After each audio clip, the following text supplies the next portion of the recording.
Hey, it's Josh here at Grow 365. We did something weird. We installed a drip irrigation system right before a thunderstorm and heavy rain. Let's talk about it. Now, if you live in the South, you've been experiencing this drought that we've been having, and that's really putting the stress on some of our vegetables. We'd always planned to put drip in, but it became more important than ever that we get that in. Now, like I mentioned earlier, of course, the moment we put it in, we get a big thunderstorm with lots of rain. It is kind of funny, but we are going to need this. Even if we get consistent rain for all of May, summer's coming, we're probably going to have a dry period that we're going to need to irrigate our vegetables. So still really important. Before you think about doing drip, you are going to need a water source. And in our case, we had to get one put in. So let me show you what we did. Now, one challenge what we had with this property is the fact that there's no water source here. So we had to pay the county to come out and put in a water meter for us and a hookup so that we could irrigate our crops. Now, I will say one thing that made the job go a lot easier is this PEX B pipe. This is the pipe, the tubing that we use to direct bury and attach to the water and attach to all of our hydrants. This stuff is pretty cool. You have a special tool and you have these crimp rings and fittings that go in this, and you just hook it all together and bury it and you're good to go. There's no gluing, there's no waiting. Pretty much once you got those fittings on there correctly, it's good to go. Now the trench comes this way with the water line in it and connects to the spigot. So these are freeze resistant spigots. They actually are, or hydrants, I guess technically is what they're called.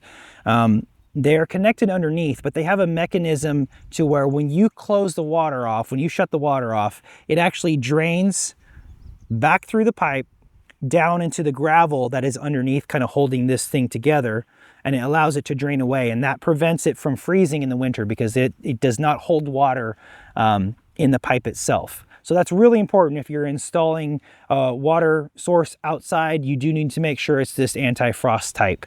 And then what we did is poured a collar on top of concrete, and what that does is it holds this tight. So it doesn't flex, it doesn't bend, because if you don't do that, if you just try to pack gravel in here and you pull on that hose, this thing is going to torque and eventually your fitting connection is just going to break underneath. So let's talk about this stuff here. It might look kind of intimidating. It's actually really easy. All we have here is a splitter. And what this is for is this is going to allow us to, like, let's say we need to have a hose for manual watering. We can attach that here if we need to. It's not precisely required, but it's very helpful. That way you can just pull water off if you need it. Right here is a pressure reducer. This reduces the pressure from the city water to about 10 psi because these are low pressure hoses. These are low pressure lines. They cannot run at a high pressure like you would have in your house. They have to be reduced, otherwise this stuff will just blow apart. Next comes the filter. What this does is it filters the water that's coming through to kind of remove any sediment, any things like that that would clog up our hoses. And that's really important for you to have. Next is the feeder line that goes directly to the drip tape itself. You get these fittings that connect it directly to any kind of hose bib, or in this case, it connects to the filter. So it's super simple to install. Here's the other end of the line. We have a plug that just caps off this feeder line here. And this is the drip tape. And you can see right here, kind of has a line that shows you this is the side that has the slits. Each slit is 8 inches apart. Now there are different options that you can go with. And then they have these pieces that you basically hook the drip tape to. It's just a fitting that you pop it over, you tighten it down. And we have a tool that you use to make a hole in this feeder line. And this has basically a prong that pops right into there. And that's it. That's all you need. Now the drip tape, there are plugs at the other end so that, the water doesn't run out. But essentially that's how easy it is. Now you can get different styles of these connections here. I chose to go with ones that have individual shut-off valves for every single line. And the reason is that as durable as drip tape is, inevitably something's going to split, something's going to break, you're going to step on it, maybe you are weeding and you hit it with a hoe, whatever. If you get a break and you have water going everywhere, you can come quickly, turn off one line and keep that shut off. Or maybe you have a crop that is getting too much water. Maybe the soil in one row is holding water more than the others.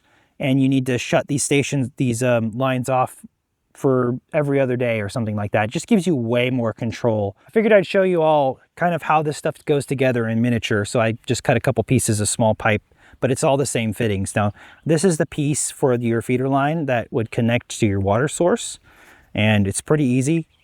Basically, there's just this fitting here that you push the line over and kind of work it in there. You do need to get it over that lip there, and then it just tightens right down. And then at the other end, at your terminal end, you have this plug that works the same way. It's just capped off, and that goes right on there.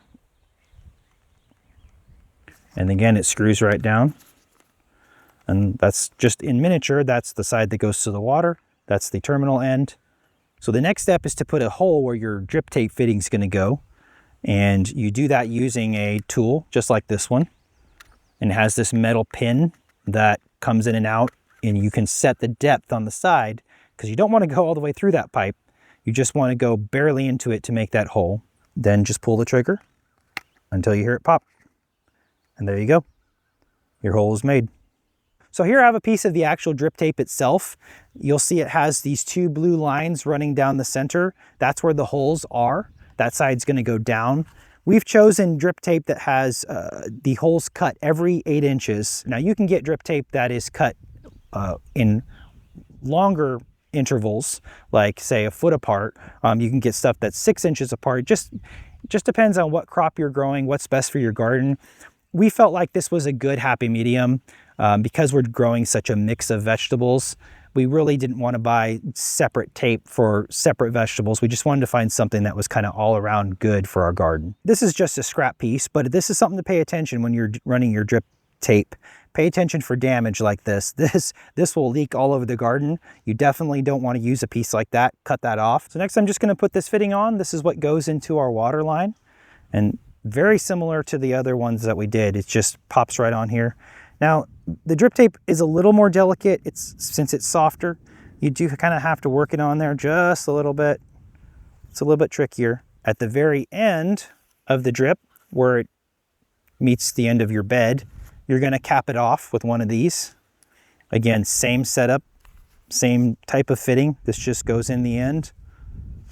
You put it over like that, screw it down, and you're good to go. And then you would have your water line on the ground, and it's going to pop right in there. Here it is in miniature. And like I said earlier, it's actually pretty easy to assemble, but I'll just lay it down next to what we have on the ground to show you all the pieces. So this is the part that goes on to the water source. This is the end cap. Then this is the fitting with a shutoff valve that attaches the drip tape to, and then you have the drip tape end cap. And that's all there is to it. This is actually my first time working with drip lines. I've never used them before. I've always just hand watered, which took forever. This is a lot more of an efficient system. So I am looking forward to seeing how well it works. I mean, so far it's working great, but I think our plants are really going to benefit from this. It gets the water right where they need it, and it's going to allow us to just keep them moist consistently. Now, there are other things that we might add, and we'll show you those in a later video. I think that we're probably going to put a timer on the hose itself, like a lawn timer, to make it so that we can just have the watering system come on for certain times of the day, certain amounts of that day, and that way we don't have to be here monitoring it all the time. If you're interested, I'll leave a link below to the company that we got these supplies from. It's called DripWorks. They've been around quite a while. They're pretty trusted. I really appreciated that they sell kits, but they list and have links to all of the parts in that kit, so you can kind of customize your own setup, and that's what we did. We based our supplies off what was needed based on that kit, and then just added some things or added lengths or whatever it was to get what we were wanting to do for this garden. Well, y'all, thanks for hanging out with me today in the garden. We have a whole lot more coming that I'm excited about. We got potatoes in the ground, we got onions in the ground, we're gonna do tomatoes, we're gonna do peppers, we're gonna do sweet potatoes and green beans, zucchini, mini melons, What am I missing? Cucumbers, that's the last thing. So, and maybe more, who knows? I'm gonna try to also do some pollinator plants, flowers, annuals, sunflowers. There's a whole lot coming to this garden that we hope that you'll enjoy coming on this journey with us as we put this together, because it is from the scratch. This is basically a bare piece of property that we're doing for the first time. So it's gonna be a wild ride. If you don't mind and you enjoyed these videos, like and subscribe.